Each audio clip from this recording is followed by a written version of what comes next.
Demography change کرنے کی کوشش کی گئی ہے، کر دی گئی ہے. غزہ کی ان اوے لوگوں کو مجبور کیا گیا کہ وہ وہاں سے نکلیں.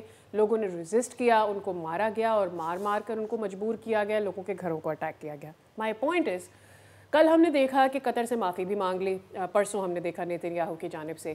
از اٹ جسٹ بیکاز کہ وہ چاہتے تھے کہ حماس کے ساتھ دوبارہ مذاکرات میں اپنا کردار قطر ادا کر سکے؟ Is it this? دوسرا یہ کہ مان لیجئے کہ حماس کو اتنا ویک کرنے کے بعد وہاں سے فورس کر دیا جاتا ہے کہ ٹھیک ہے اب آپ یہاں پر نہیں کر سکتے، ریزسٹ نہیں کر سکتے، آپ یہاں پر اپنی طاقت نہیں دکھا سکتے. اس کے بعد یہی یورپ جو کہ اس وقت کہہ رہا ہے کہ ٹھیک ہے غزہ سے فوجیں جانی چاہیے اسرائیلی، لیکن یہاں پر حماس بھی نہیں ہونا چاہیے، کیا یہ گارنٹی دیں گے ان لوگوں کی پیس کی، ان لوگوں کی ویل بینگ کی، غزہ کے لوگوں کی؟ نہیں، یورپ نے کیا گارنٹی دینی ہے؟ یورپ تو الائی ہے امریکہ کا. اور بیسکلی میرا سوال یہ ہے کہ حماس کو وہاں سے نکال کے تو آپ غزہ کو بالکل بے یارو مددگار کرنا چاہ رہے ہیں نا؟ نہیں، حماس کے ہوتے ہوئے بھی غزہ کو کے تقریباً 70,000 کے افرادوں کی شہادت اب ہونے والی ہے، 66,000 کے نزدیک پہنچ گئی ہے. اگر یہ سلسلہ کامیاب نہیں ہوا اور حماس نے ایکسیپٹ نہیں کیا، دیکھیں ہم نے حقیقت کو پہلے ڈسکس کر لینا تو چیزیں زیادہ آپ کو بھی آپ کے ناظرین کو سمجھ آئے گی. حقیقت یہ ہے کہ اسرائیل اس وقت اس پورے خطے میں سب سے بڑی قوت ہے. حقیقت یہ کہ اسرائیل کو سپورٹ ہے امریکہ کی جو دنیا کی سب سے بڑی عسکری قوت ہے. حقیقت یہ ہے کہ اسرائیل نے کوئی 65,600 تقریباً 66,000 افراد کو شہید کر دیا ہے. حقیقت یہ ہے کہ اسرائیل نے 1857 میں زائونزم نے جب بنیاد رکھی، اس کے تحت اسرائیل بنا 48 میں، اور اس کے بعد 48 میں 556 دیہاتوں کو اور شہروں کو مسمار کر کے قبضہ کر لیا اور دھکیل دیا ان کو کچھ آگے فلسطین کی طرف جو ابھی، اور اس کے بعد مزید دھکیل دیا 67 میں. یہ بھی حقیقت ہے. حقیقت یہ ہے کہ سیکیورٹی کونسل کے بہت سارے اس میں ریزولوشن ہے انکلوڈنگ 242 جس کے تحت اسرائیل کو ایکوپائڈ ٹیریٹری کو چھوڑنا تھا، جس میں کہ گولان ہائٹ اور جو غزہ کو انہوں نے سکیڑ کے رکھ دیا ہے، جو زمینیں قبضہ کی ہیں اس کو. لیکن یہ بھی حقیقت ہے کہ مسلم دنیا کچھ نہ کر سکی. یہ بھی حقیقت ہے کہ مسلم دنیا نے اپنے آپ کو تیار نہیں کیا.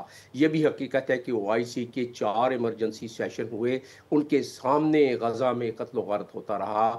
وہ اپنے سفیر نہ بلا سکے، اپنی فضاؤں پر پابندی نہ لگا سکے، ٹریڈ کے بارے میں بائیکاٹ نہ کر سکے جو کہ ان کا جائز حق تھا. اور تو اور چھوڑیں، OIC کے چارٹر کے مطابق اگر وہ چاہتے تو سیکیورٹی کا اپنا اسٹرکچر بنا لیتے جیسا کہ نیٹو کا ہے. جب یہ کچھ بھی نہیں ہوا تو اب اگر مانے یا نہ مانے، اسرائیل تو وہی کرے گا جو وہ 1897 سے کرتا آیا ہے، اور 1948 کے بعد جو زمینی طور پر ہمیں نظر آ رہا ہے کہ وہ کیا کرتا آیا ہے، تو یہ اسرائیل وہی کرے گا. اب اس کو ایک چھوٹا سا اگزامپل دے دوں کہ ہیروشیما پہ جب بم گرایا امریکہ نے، تو جاپنیز نے کون سے مطالبات اپنے بنوائے؟ کیا یہ ہیروشیما سے کم ہے کہ 70,000 افراد کو شہید کر دیا؟ بہت زیادہ ہے. تو پھر یہ بتا دیجئے کہ اب ان بیچاروں کے پاس چند بندوقوں اور چند رائفلوں کے علاوہ ہے کیا؟ کیا ان کے پاس جہاز ہیں؟ حماس کے پاس کوئی ٹینک ہے؟ کوئی راکٹ لانچرز ایسے ہیں جو کہ کوئی اس کا مقابلہ کر سکیں؟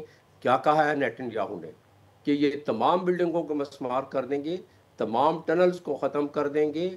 تو اس کا مطلب یہ ہے کہ جو بچے کھچے فلسطینی چند لاکھ رہ گئے ہیں ان کو آپ بالکل کمپرومائز کریں. ان کی زندگیاں پہلے ہی فاقہ کشی سے، دیکھیں نا اسرائیل نے کیا کیا ہے، تمام خوراک بند کر دی ہے، UN کو ہٹا دیا ہے، خود کنٹرول کر لیا ہے، ایک ہفتے میں 2-3 وقت کا کھانا دے دیتے ہیں.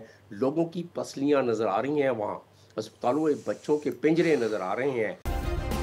سبسکرائب کریں اور بیل دبائیں تاکہ کوئی خبر رہ نہ جائے.